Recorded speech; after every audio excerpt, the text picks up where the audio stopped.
Hello students, welcome back to my channel. और बेटा आज की इस वीडियो में हम class 8 science chapter number 2 microorganism friend and foe के बारे में जानेंगे। चैप्टर के अंदर जो भी पैराग्राफ है उसमें क्या इम्पोर्टेंट चीज़ है, क्या आपको याद रखनी चाहिए, कहाँ से क्वेश्चन बन के आता है, वो सभी चीज़ें हम डिस्कस करेंगे। काफ़ी इम्पोर्टेंट चैप्टर है ये, तो आपका बेस है, इसको आप अच्छे से देखेंगे। सबसे पहले अगर हम बात करें फर्स्ट पैराग्राफ में क्या इम्पोर्टेंट है, तो आपकी डेफिनेशन आती है माइक्रोब और माइक्रो ऑर्गेनिज्म की। कुछ ऐसे लिविंग ऑर्गेनिज्म जिनको हम अपनी नेक्ड आई से नहीं देख सकते। यहाँ पे नेक्ड का मतलब क्या है बेटा? कोई भी लेंस, कोई भी ग्लासेस यूज़ किए बिना। तो अगर हम उनको नॉर्मली आंखों से नहीं देख पा रहे हैं तो ऐसे जो लिविंग ऑर्गेनिज्म है ना, उन्हीं को हम माइक्रो ऑर्गेनिज्म बोलेंगे। और माइक्रो ऑर्गेनिज्म का दूसरा नाम हमारे पास क्या है? माइक्रोब्स। तो ये भी पूछा जाता है। इसके बाद अगर हम बात करें यहाँ इम्पोर्टेंट क्या है, यहाँ जनरली बता रहे हैं कि कुछ माइक्रो ऑर्गेनिज्म ऐसे हैं जो कि मैग्नीफाइंग ग्लास की हेल्प से भी देखे जा सकते हैं। जैसे कि हमारे पास यहाँ पे जो फंगस आ जाएगा, ब्रेड के ऊपर जो भी फंगस लगेगा वो हम मैग्नीफाइंग ग्लास की हेल्प से देख सकते हैं, ठीक है। लेकिन जो बाकी माइक्रो ऑर्गेनिज्म रह गए हैं उनको हम नहीं देख पाएंगे। तो क्वेश्चन अब क्या बन के आता है, कौन सी 4 मेजर ग्रुप्स हैं माइक्रो ऑर्गेनिज्म के, वो देखते हैं। सबसे पहले जो मेजर ग्रुप है ना, वो है बैक्टीरिया, फंगस, प्रोटोजोआ भी माइक्रो ऑर्गेनिज्म की कैटेगरी में है, और एल्गी। अब यहाँ पे आ जाएगा जो वायरसेस है ना, ये भी बेटा माइक्रोस्कोपिक है, यानी इनको भी हम नेक्ड आई से नहीं देख सकते। लेकिन जो बाकी अदर माइक्रो ऑर्गेनिज्म है ना, उनसे ये काफ़ी डिफरेंट है। जस्ट बिकॉज क्योंकि ये अगर हम बात करें outside the body of any living organism, ये रहते हैं इनएक्टिव। इनएक्टिव का मतलब क्या है? जो इनकी मेन रिप्रोडक्शन लेवल है वो नहीं होगी। अगर ये बॉडी के आउटसाइड है, किसी होस्ट बॉडी यानी किसी इंसान या किसी एनिमल या प्लांट की बॉडी के आउटसाइड है, तो वायरसेस क्या होते हैं? रिप्रोडक्शन नहीं करते, जिसको बोलता है इनएक्टिव। लेकिन जैसे इनको होस्ट मिल जाता है, जैसे कोई बैक्टीरिया है, प्लांट है, एनिमल है, ये एक्टिव हो जाते हैं और अपना रिप्रोडक्शन स्टार्ट कर देते हैं। जनरली वायरसेस के तो बेटा बहुत सारे डिसएडवांटेजेस ही हैं, क्योंकि काफ़ी सारी डिसीज़ जैसे कि कोल्ड है, इन्फ्लुएंजा जिसे हम फ्लू कहते हैं, मोस्टली जितने भी टाइप के कफ हैं वो वायरस से ही होते हैं। अगर हम सीरियस डिसीज़ की बात करें तो हमारे पास पोलियो आ जाएगा, चिकन पॉक्स आ जाएगा, ये भी बेटा वायरस से ही होता है। अब प्रोटोजोआ हमने देखा था, प्रोटोजोआ के क्या है? डिसएडवांटेज ये हैं। अब ये गंदे पानी में मिलते हैं, तो गंदे पानी की वजह से जो भी हमें बीमारियां होंगी, जैसे डायसेंट्री है, मलेरिया है, ये बेटा प्रोटोजोआ से होता है। इसके अलावा जो टाइफॉइड और ट्यूबरकुलोसिस जैसी बीमारियां हैं वो बेटा बैक्टीरियल डिसीजेज हैं, वो बैक्टीरिया से होती हैं। अब देखिए यहाँ से हमारे पास क्वेश्चन क्या बन सकता है, ये देखिए। सबसे पहले जो बैक्टीरिया है ना, और उनकी क्या है? पिक्चर दे रखी है। और बाकी जो ऑर्गेनिज्म है, लिविंग ऑर्गेनिज्म जो माइक्रो ऑर्गेनिज्म है, उनकी भी पिक्चर दे रखी है। बैक्टीरिया, ये पहले वाली बुक्स में तो क्या होता था, इनके दोनों टाइप भी दिए होते हैं कि एक रोड शेप्ड बैक्टीरिया होता है, एक स्पाइरल शेप्ड बैक्टीरिया होता है, ठीक है। उनकी शेप के बेसिस पे हमने क्या कर दिया था? उनको कैटेगराइज कर दिया था। एल्गी में आपको एग्जाम्पल क्या याद रखने हैं? क्लेमोडोमोनास और स्पायरोगाइरा, ठीक है। ये पानी में पाए जाने वाले माइक्रो ऑर्गेनिज्म हैं। प्रोटोजोआ बेटा ये भी पानी में पाए जाने वाले हैं, अमीबा और पैरामीशियम इसके 2 एग्जाम्पल हैं। बल्कि अमीबा की तो शेप कोई होती नहीं है, कोई फिक्स शेप नहीं होती है इसकी। और जो पैरामीशियम होता है इसकी फॉल्स फीट जैसी शेप कहते हैं हम, ठीक है, क्योंकि एक तरह से ये फीट जैसी स्ट्रक्चर दिखती है। अगर हम फंगस की बात करें या फंजाई की बात करें बेटा, तो आपको 3 एग्जाम्पल याद रखने हैं। फर्स्ट है हमारे पास ब्रेड मोल्ड, देन है पेनिसिलियम, और फिर है एस्पारगिलस, ठीक है। इस तरह से ये स्ट्रक्चर है। इसके बाद बात करें तो वायरसेस की, वायरस की थोड़ी सी कॉम्प्लेक्स स्ट्रक्चर होती है, थोड़ी सी आपको रोबोटिक जैसी लगेगी। माइक्रो ऑर्गेनिज्म जनरली क्या होते हैं? सिंगल सेल्ड होते हैं, जैसे कि बैक्टीरिया है, कुछ एल्गी हैं, प्रोटोजोआ जैसे अमीबा और पैरामीशियम है। लेकिन बेटा अगर बात करें ना, number of microorganism they are multicellular, यानी उनकी बॉडी क्या होगी, एक से ज़्यादा सेल से बनी है, जैसे कि एल्गी हो गया हमारे पास, फंगस हो गया, ठीक है। इसके बाद बात करें all the types of environment ranging, मतलब अगर आपको माइक्रो ऑर्गेनिज्म की बात करनी है तो चाहे आप आइस कोल्ड क्लाइमेट ले लो, या हॉट स्प्रिंग ले लो, या डेजर्ट ले लो, या मार्शी लैंड्स ले लो, कहीं भी ऐसा नहीं होगा कि आपको माइक्रो ऑर्गेनिज्म ना मिले।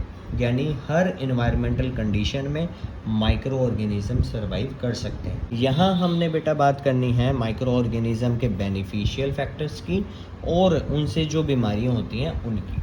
माइक्रो ऑर्गेनिज्म का काफ़ी अच्छा फंक्शन है कि वो इन्वायरमेंट को क्लीन करने में हेल्प करते हैं।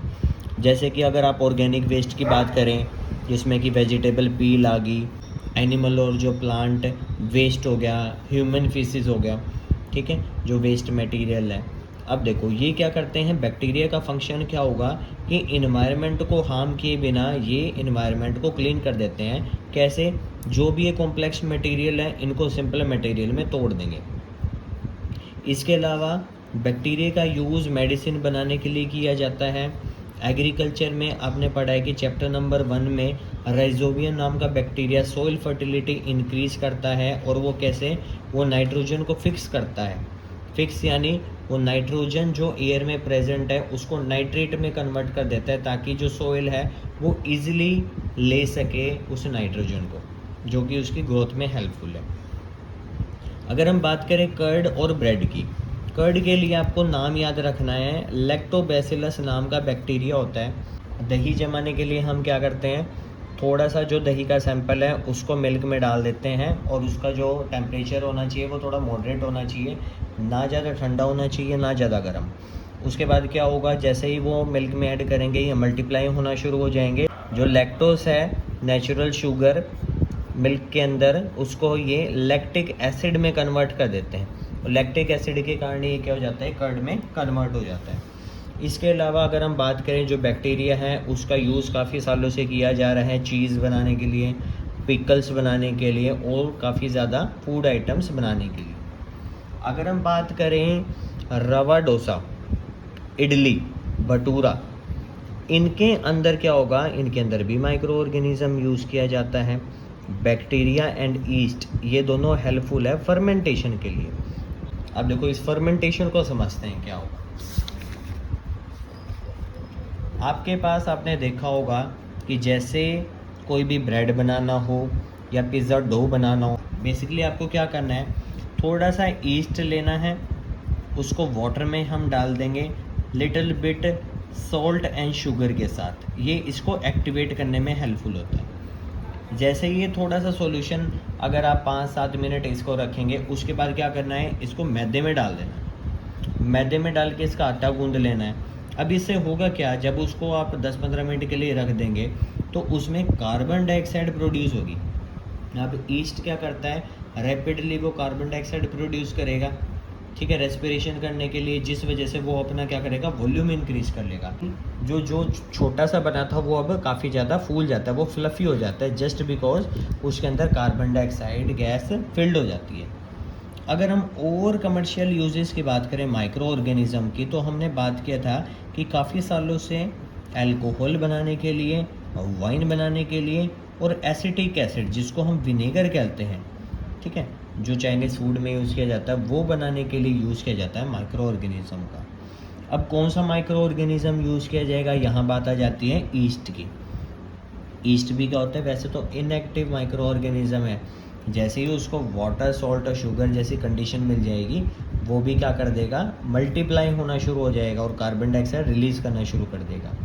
अब ईस्ट जनरली पूछा जाता है किस टाइप की रेस्पिरेशन करता है, क्योंकि यहाँ पे लिखा हुआ है कि रेस्पिरेशन करता है, तो आपको याद रखना है एनारोबिक रेस्पिरेशन करता है, एनारोबिक रेस्पिरेशन, ठीक है।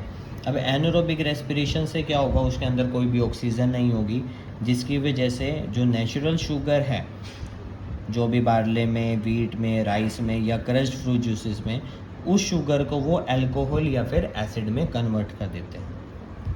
अब यहाँ पे फर्मेंटेशन की डेफिनेशन आ जाती है, जिस पे आपको फोकस करने की ज़रूरत है।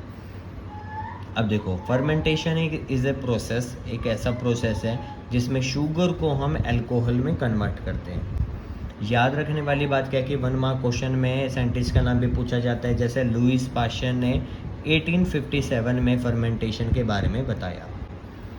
अगर हम मेडिसिनल यूजेस की बात करें माइक्रो ऑर्गेनिज्म की, तो एंटीबायोटिक्स बनाने के लिए यूज़ किया जाता है माइक्रो ऑर्गेनिज्म का। आपको पता है कि कुछ माइक्रोब ऐसे होते हैं जिनको किल करने के लिए हम माइक्रो ऑर्गेनिज्म का यूज़ करते हैं। जैसे कि अगर बैक्टीरिया या फंगल इन्फेक्शन है तो हम एंटीबायोटिक का यूज़ करते हैं, क्योंकि एंटीबायोटिक को वीक बैक्टीरिया और फंगस से बनाया जाता है, और किसको किल करने के लिए? बैक्टीरिया और फंगस को ही किल करने के लिए। एंटीबायोटिक्स के एग्जांपल पूछे जा सकते हैं, स्ट्रिप्टोमाइसिन है, टेट्रासाइक्लिन है और एरिथ्रोमाइसिन है। ये 3 एग्जांपल आप याद रखेंगे। इसके बाद बात करें बेटा 1929 में अलेक्जेंडर फ्लेमिंग, उन्होंने काम किया culture of the disease causing bacteria, और इनसे इन्होंने क्या किया? एक मोल्ड पेनिसिलिन का आविष्कार किया। अभी जो ये पेनिसिलिन है ये ऐसी एंटीबायोटिक है जिससे जो बैक्टीरिया की ग्रोथ है उनको रोका जा सकता है। ओके, तो जनरली जो भी एंटीबायोटिक्स हैं वो बेसिकली फंगस और बैक्टीरिया से बनाई जाएगी, और उनका बनाने का मेन मकसद है या तो बैक्टीरिया और फंगस की ग्रोथ को रोक देना या उनको किल कर देना। एंटीबायोटिक्स का यूज़ पोल्ट्री फार्मिंग में भी किया जाता है, क्योंकि वहाँ पे एनिमल्स को इन बैक्टीरियल या फिर माइक्रोबियल इन्फेक्शन होने का काफ़ी ज़्यादा खतरा है। यहाँ इस पैराग्राफ में बताया हुआ है कि while taking antibiotic what precaution you should maintain. देखो, जब भी अगर आपको कोई भी एंटीबायोटिक लेना है, कोई भी मेडिसिन लेनी है, तो किसी प्रिस्क्राइब्ड डॉक्टर की निगरानी में ही लेनी चाहिए। एंटीबायोटिक जो भी लेंगे उसका रॉन्ग डोज नहीं होना चाहिए, यानी अगर डॉक्टर आपको कहता है कि अगर दिन में 2 गोली लेनी है, तो आप खुद से ऐसे समझ के मत ले लेना कि 3 ले लेते हैं यार जल्दी ठीक हो जाएगा, ऐसे नहीं होगा, ठीक है। इसके अलावा अननेसेसरी तो हमें कभी भी नहीं लेना चाहिए, खुद से कभी दवाई नहीं लेनी, ठीक है। एंटीबायोटिक्स भी अननेसेसरी नहीं लेना चाहिए, क्योंकि वो बेनिफिशियल बैक्टीरिया को बॉडी से किल कर देता है। इसके अलावा बात करें कि जो एंटीबायोटिक्स है कभी भी वो वायरस से होने वाली डिसीज़ में काम नहीं करेगा, लेकिन अगर कोई वायरल डिसीज़ है जैसे कि कोल्ड और फ्लू में अगर आप एंटीबायोटिक लेने की कोशिश करोगे, अगर सोचोगे ये ठीक हो जाए, तो वो नहीं होगा, क्योंकि एंटीबायोटिक का वायरसेस पे कोई असर नहीं होता। यहाँ बात करते हैं वैक्सीन की। वैक्सीन क्या होता है? Basically it is a mode of giving the injections, ठीक है। वो जो मेडिसिन है, जो एंटीबायोटिक है, या तो वो इंजेक्शन की फॉर्म में दे सकते हैं या ओरल। इंजेक्शन की फॉर्म में जैसे कि आपको पता है कि जो टेटनस टीटी टेटनस का इंजेक्शन लगता है वो बाय इंजेक्शन लगता है, लेकिन जो पोलियो की जो वैक्सीन है वो क्या होती है? ओरल होती है, और 2 ड्रॉप वाली बात याद रखना आप, ठीक है। यहाँ पे आएगा अब antibodies. When a disease carrying microbe enter in our body produce antibodies. अगर कोई भी डिसीज कॉजिंग माइक्रोब, कोई बैक्टीरिया एंटर कर जाता है, तो हमारी बॉडीज़ क्या करती है? कुछ अच्छे सेल्स को जनरेट करती है ताकि वो उससे लड़ सकें और उसको ख़त्म कर सकें। उन्हीं गुड सेल्स को हम क्या बोलते हैं? एंटीबॉडीज़, या गुड बैक्टीरियाज भी उनको बोला जाता है। इफ़ डेड और वीकेंड माइक्रोब है, अगर वो किसी हेल्दी बॉडी में जाते हैं तो बॉडी क्या करती है? उससे फाइट करती है और किल कर देगी उन बैक्टीरियाज को, ठीक है। और उन्हीं वीक बैक्टीरियाज का यूज़ करके ही क्या बनाया जाता है? एंटीबायोटिक बनाया जाता है, ठीक है। और ये सूटेबल एंटीबॉडीज़ को जनरेट कर लेती है। यहाँ पे बात करते हैं कि एडवर्ड जेनर ने डिस्कवर की एक वैक्सीन 1798 में, और वो किस लिए थी? वो स्मॉल पॉक्स के लिए थी। देखो, चाइल्डहुड में भी सबको क्या लगते हैं? इंजेक्शंस लगते हैं, और वो हमें प्रोटेक्ट कर देते हैं कुछ डिसीज से। तो अब बात क्या है कि ये ज़रूरी क्यों है? क्योंकि जो चिल्ड्रन की जो बॉडी होती है वो काफ़ी वीक होती है, उन पे डिसीज़ होने का खतरा काफ़ी ज़्यादा है। इस वजह से उनको पहले से ही इम्यून किया जाता है, और इस वजह से गवर्नमेंट भी एडवर्टीज़मेंट करती है टीवी पे, न्यूज़पेपर पे, ठीक है। और ऐसे प्रोग्राम भी लॉन्च करती है, जैसे कि प्लस पोलियो प्रोग्राम है, उसमें प्रमोट किया जाता है कि अगर आप पोलियो से बचना चाहते हैं तो वैक्सीन ज़रूर लगाएं, और ये पोलियो जो ड्रॉप है वो ओरल दी जाती है एज ए वैक्सीन की फॉर्म में। अब बात करें इंक्रीजिंग सॉइल फर्टिलिटी की, कुछ बैक्टीरिया हमारे पास ऐसे हैं जो कि एटमॉस्फेयर में जो भी नाइट्रोजन है उसको ऐसे नाइट्रोजन कंपाउंड बना देती है, जैसे कि nitrate can be easily accepted by the plant. ठीक है, वो सॉइल में मिक्सअप हो जाती है और जो प्लांट है उसको रूट की हेल्प से अपनी बॉडी में ले लेते हैं, जिससे नाइट्रोजन की कमी उनकी पूरी हो जाती है, जो कि ग्रोथ के लिए काफ़ी इम्पोर्टेंट है। ठीक है, तो इस वजह से बैक्टीरियाज को हम बायोलॉजिकल नाइट्रोजन फिक्सर्स भी बोलते हैं। और यहाँ पे आपको याद रखना है कि जो राइजोबियम बैक्टीरिया है ये काफ़ी ज़्यादा हेल्पफुल है। इसके अलावा थायोबैसिलस बैक्टीरिया है, साइनोबैक्टीरिया, ये भी काफ़ी ज़्यादा इम्पॉर्टेंट है सॉइल फर्टिलिटी को इंक्रीज़ करने के लिए। माइक्रो ऑर्गेनिज़म एनवायरनमेंट को क्लीन करने में काफ़ी ज़्यादा हेल्पफुल है। अगर हम बात करें कलेक्टेड वेस्ट, जैसे कि प्लांट्स, वेजिटेबल, फ्रूट, जो हमारे घरों से, गार्डन से निकलता है, अब ये है तो बायोडिग्रेडेबल। ठीक है, तो जो बैक्टीरियाज हैं, अच्छे माइक्रोब हैं, उनको डिकम्पोज कर देते हैं और किस में कन्वर्ट कर देंगे, मैन्योर में। बायोगैस जो बनाई जाती है उसमें भी इन्हीं माइक्रो ऑर्गेनिज्म का हाथ है। तो इसी वजह से जो वेस्ट था वो आपके इन्वायरमेंट में पड़ा नहीं रहता है, उसको डिग्रेड करने का हेल्प कौन करता है, माइक्रोब्स। प्लांट वेस्ट किसी भी टाइप का हो वो मैन्योर में कन्वर्ट किया जा सकता है with the help of microbes only. इससे क्या होगा, जो सॉइल में जो न्यूट्रिएंट्स हैं उनको वो ऐड ऑन कर देते हैं, ताकि जो नए प्लांट्स हैं वो दोबारा से उनको ले सकें। आपने देखा होगा लार्ज अमाउंट में जो ऑर्गेनिक मैटर है, जैसे जो गला सड़ा प्लांट एनिमल वेस्ट है, वो थोड़े दिन बाद डिसअपीयर हो जाता है। किस वजह से, क्योंकि जो माइक्रोब हैं उनको डिकम्पोज करके वो कन्वर्ट कर देते हैं सिंपलर सब्सटेंसेस में, और वो जो सिंपलर सब्सटेंसेस है वो सॉइल में ऐड ऑन होके सॉइल की फर्टिलिटी को इंक्रीज कर देते हैं। यानी यहाँ से हम कह सकते हैं माइक्रो ऑर्गेनिज्म का सिर्फ बुरा इम्पैक्ट नहीं है, अच्छा इम्पैक्ट भी है, लेकिन बाई प्रोडक्ट में वो क्या कर देते हैं, स्मेली सब्सटेंस प्रोड्यूस कर देते हैं। जैसे कि आपने देखो जहाँ कूड़ का ढेर है वहाँ पे आपको बहुत ज़्यादा स्मेल मिलेगी। ठीक है, तो ये हेल्पफुल तो करते हैं, लेकिन ऑन द अदर हैंड ये एयर पोल्यूशन भी करते हैं।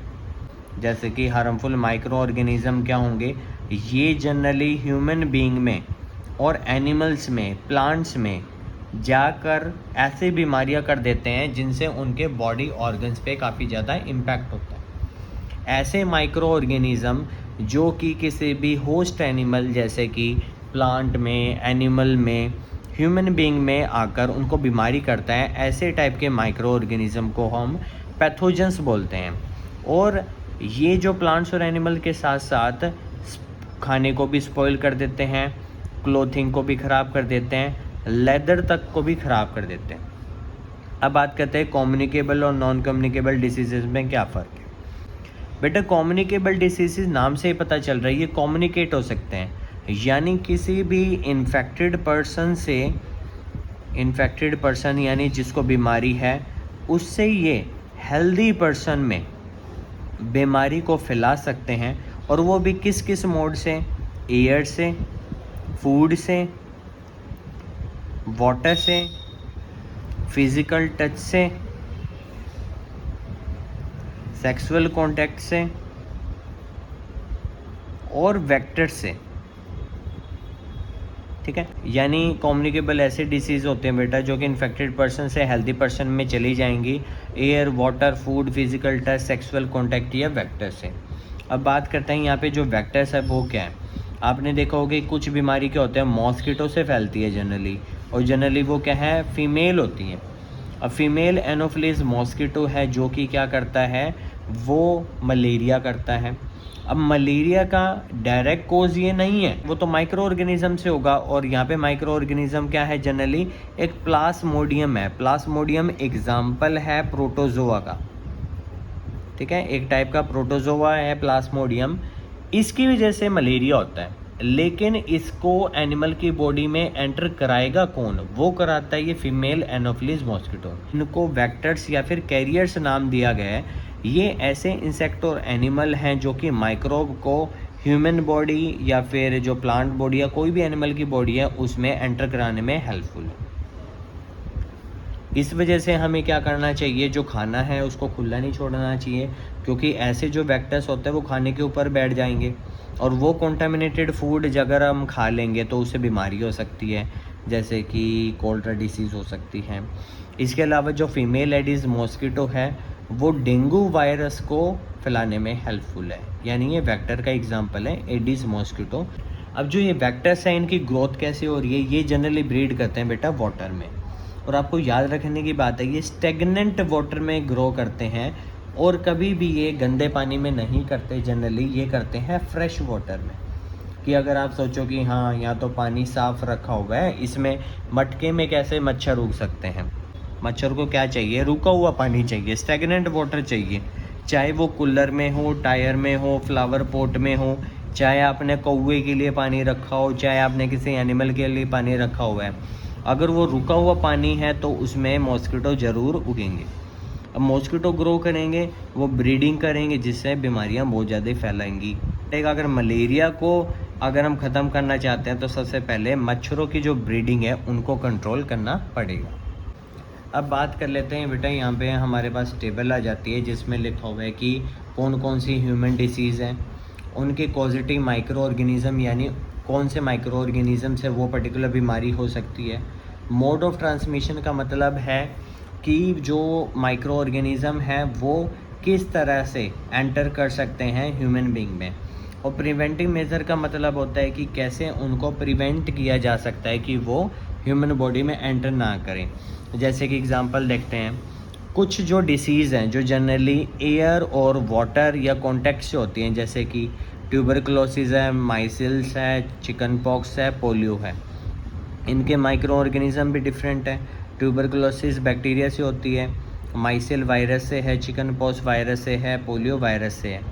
अब मोड ऑफ ट्रांसमिशन आपको पता है, ट्यूबरकुलोसिस जैसे एयर में क्या होगा कि जैसे किसी इंसान जिसको टीबी है, अगर वो कफ़ करता है, स्नीज़ करता है, खांसता है, तो उसके जो बैक्टीरिया थे वो एयर में आ गए। एयर को कौन इनहेल कर लेगा, हेल्दी पर्सन इनहेल कर लेगा, जिस वजह से क्या होगा वो बीमारी उसके अंदर भी आ जाएगी। अब जो डिसीज़ एयर से हो रही है, सिंपल सी बात है, आपको पता है कि मास्क लगाना पड़ेगा वहाँ पे।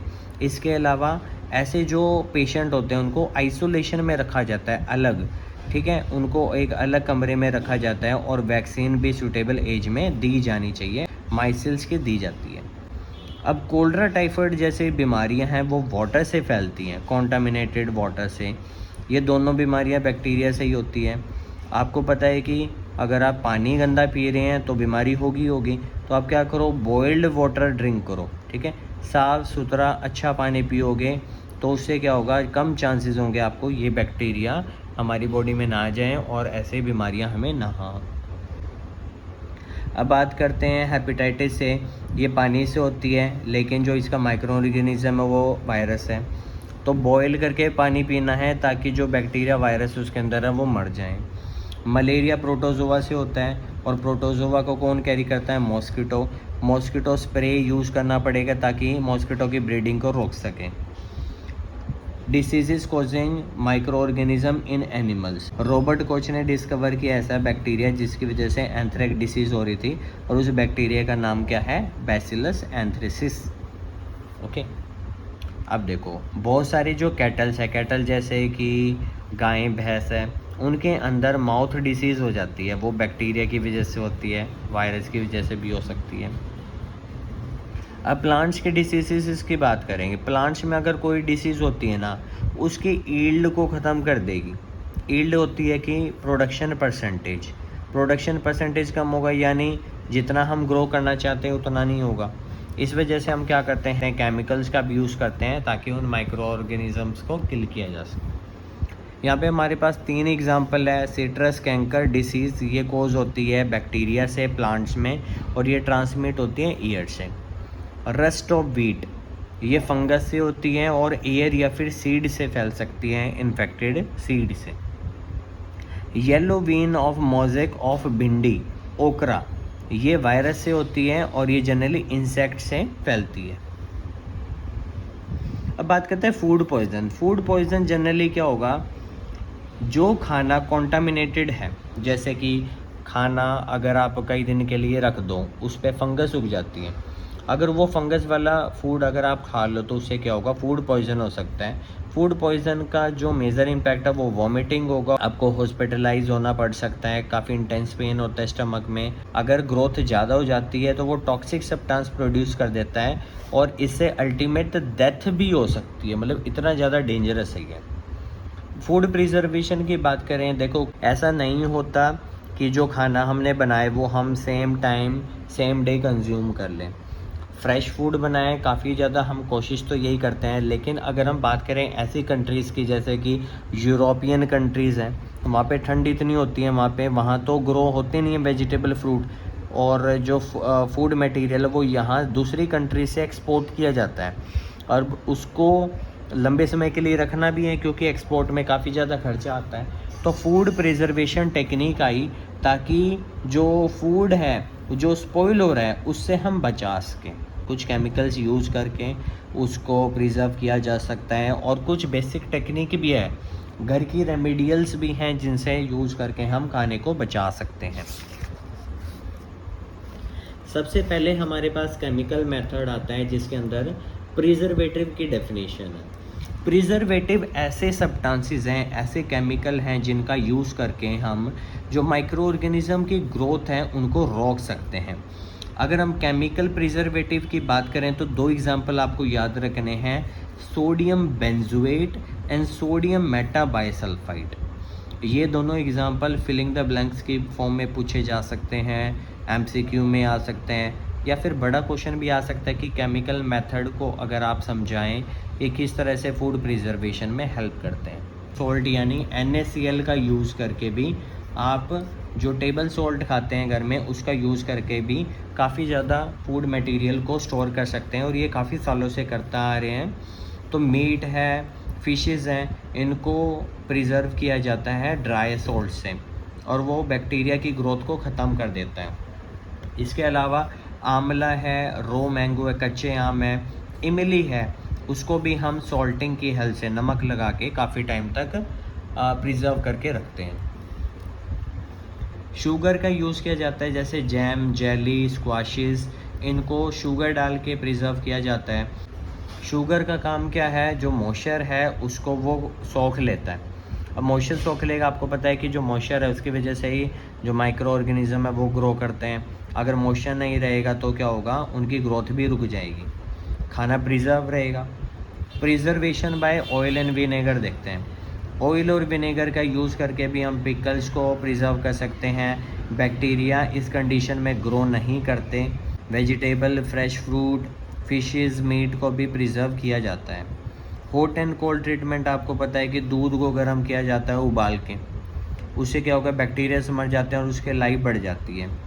कोल्ड ट्रीटमेंट आपको पता है कि फ्रीज़र किया जाता है, फ्रीजिंग की जाती है। काफ़ी सारे हम फ्रूट वेजिटेबल को फ्रीज़ में रखते हैं ताकि वो ख़राब ना हो। पैस्चराइजेशन को अगर हम ध्यान से समझे तो इसका मतलब होता क्या है, removing of the cream of the milk, ठीक है, इसको हम पैस्चराइजेशन कहते हैं। लेकिन यहाँ हमारे पास क्या दे रखी है, टेक्निक को बताया गया है कि किस तरह से हम मिल्क को पैस्चराइज कर सकते हैं। जैसे सबसे पहले दूध को आपने गर्म करना है, फिर ठंडा करना है, ठंडा करने से ऊपर क्या आ जाएगी, मलाई आ जाएगी, उसको हम रिमूव कर लेते हैं। स्टोरेज और पैकिंग की बात करें, ड्राई फ्रूट्स होते हैं, वेजिटेबल्स होती हैं, उनको सील पैक कर देते हैं, एयर टाइट कर देते हैं, उनसे हवा निकाल देते हैं ताकि उनका ऑक्सीडेशन रुक जाए। इसके अलावा क्या करते हैं, उनको नाइट्रोजन गैस फिल कर देते हैं। जैसे कि आपने कुरकुरे, चिप्स वगैरह देखा होगा, नाइट्रोजन गैस के साथ फिल कर दो। अब वो क्या होगा, उनका ऑक्सीडेशन नहीं हो पाएगा। ऑक्सीडेशन नहीं हो पाएगा तो क्या होगा, वो प्रिजर्व रहेगा। नाइट्रोजन फिक्सेशन की बात करें तो आपको क्या याद रखना है कि जो एटमॉस्फेरिक जो नाइट्रोजन है उसको ऐसे कंपाउंड में कन्वर्ट करना है जैसे कि नाइट्रेट, ताकि जो सॉइल है वो कंज्यूम कर ले और प्लांट भी उसको कंज्यूम कर ले। Roots of leguminous plant, root nodule पे एक बैक्टीरिया पाया जाता है जिसका नाम है राइजोबियम।